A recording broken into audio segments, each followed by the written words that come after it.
Question 8 is a story of two lines. The lines are line L and line M. And unfortunately, this question doesn't give us line L and M, but it gives us enough information that we can figure out what lines L and M are. It asks us to find the location where these two lines L and M, intersect, where they meet. So although there's two other lines here, right, there's this one line, that's white, I didn't want a white pen. Here we go.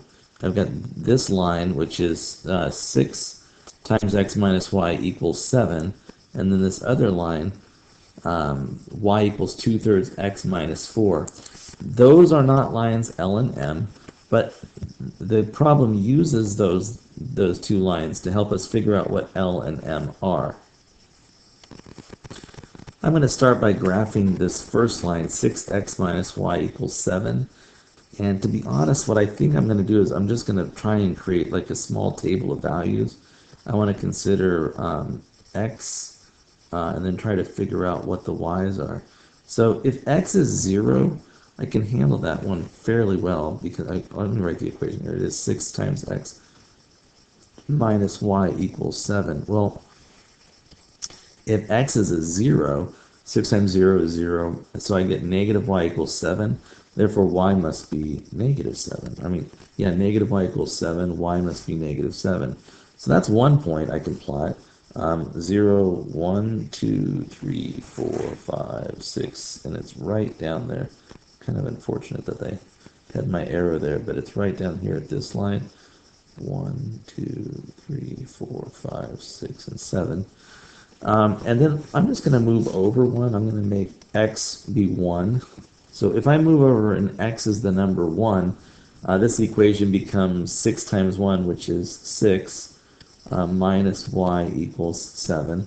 If I subtract 6 from both sides, I get that negative y equals 1, and then multiply both sides by 1. I get y is negative 1, rather, when I multiply by negative 1. Well, so that's another convenient point, right? X is 1, y is negative 1. So I certainly kind of have an idea of how this is moving. From this point I move up 1, 2, 3, 4, 5, 6, and over 1.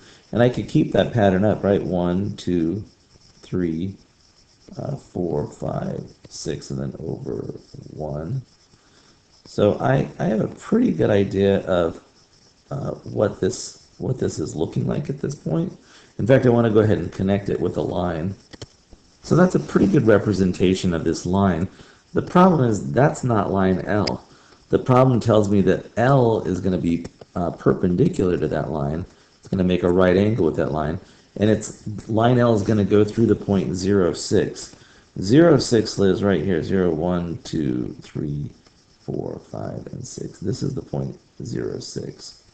So I'm looking for a line that goes through that point and is perpendicular. And if you're not sure what that, I'm going to tell you, but you could look that word up. If you see words like that and it's just a glossary thing, Google loves you. Just ask Google, what does perpendicular mean? It'll say, oh, two things that form a right angle. So I have to form a right angle with this, and I can try and sketch this.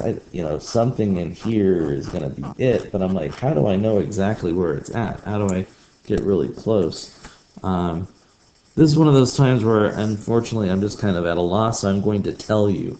And what I'm going to tell you is this. This line has a slope of 6 over 1. From any point, I move up 6 units and over 1 unit. If two lines are perpendicular to each other, their slopes are, they have a special relationship. The product of their slopes will always equal the number negative 1. I was like, okay, well, that didn't help me much. I know, I'm sorry. But their slopes are also opposite reciprocals. So if I look at this, here's the slope that I have. What I mean by opposite reciprocal is, first of all, this one's positive, so this one's going to be negative. And a reciprocal is where I just exchange numerator and denominator. So the opposite reciprocal of 6 over 1 is negative 1/6. You can see if I multiply those, I do indeed get -1. I don't know that that's super helpful, but it is useful to know that two lines are perpendicular if their slopes are opposite reciprocals. Now that I know that, I can definitely sketch line L, because line L is going to have a slope m that's equal to -1/6.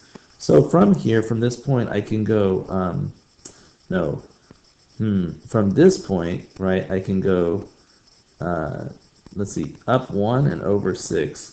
1, 2, 3, 4, 5, and, oh no, I'm sorry, it's a slope of -1/6, so I'm going to need to go down 1, and then over 1, 2, 3, 4, 5, and 6. So that line right there, if I continue that pattern, right, down 1 and then over 1, 2, 3, 4, 5, 6, the line that goes through these dots would be the line that's perpendicular to the line that I already have on the screen. And in fact, if I grab a line tool and I just draw the line that goes through there, I can see this. Now, all of this has just allowed me to establish line L. This is line L. L is the line that's perpendicular to the line 6x minus y equals 7, and line L definitely passes through 0, 6, because that's where I began. So, what I really did here was I looked at the line and I realized, it has to have an opposite reciprocal slope. So I just used the line and the slope, and line in that point, the slope of that line in that point to find line L. I think line M is going to be a little bit easier because they're parallel, we're told. And parallel lines have equal slopes. And this is great because this is in slope-intercept form. So I know that the slope of line M, right, so now I'm going to talk about line M. Line M has a slope that equals, oh, I'm sorry, that's all messed up. The slope of line M equals 2/3. And because they're parallel, yeah, I've got this one's 2/3 and line M is parallel to it, so line M's slope is also equal to 2/3. And it's going through the point -3, -1. So let me go there, -1, 2, 3, and then -1. So this point right here, and I've got a slope of 2/3. So from here, I'm just going to go up 2 over 1, 2, 3, up 2, and then over 1, 2, and 3, up 2, and over 1, 2, and 3. And with that move right there, I believe we found our point.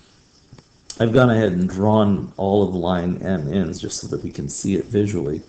But you can see here line M and L are intersecting at this point, and that point is 1, 2, 3, 4, 5, 6. X is 6 and Y is 1, 2, 3, 4, 5. Y is 5. So our solution here, x equals 6, y is 5. That is a really challenging problem, and all the parts of it, I think it's just a worthwhile problem, but definitely there's a lot of skill that goes into being able to answer that.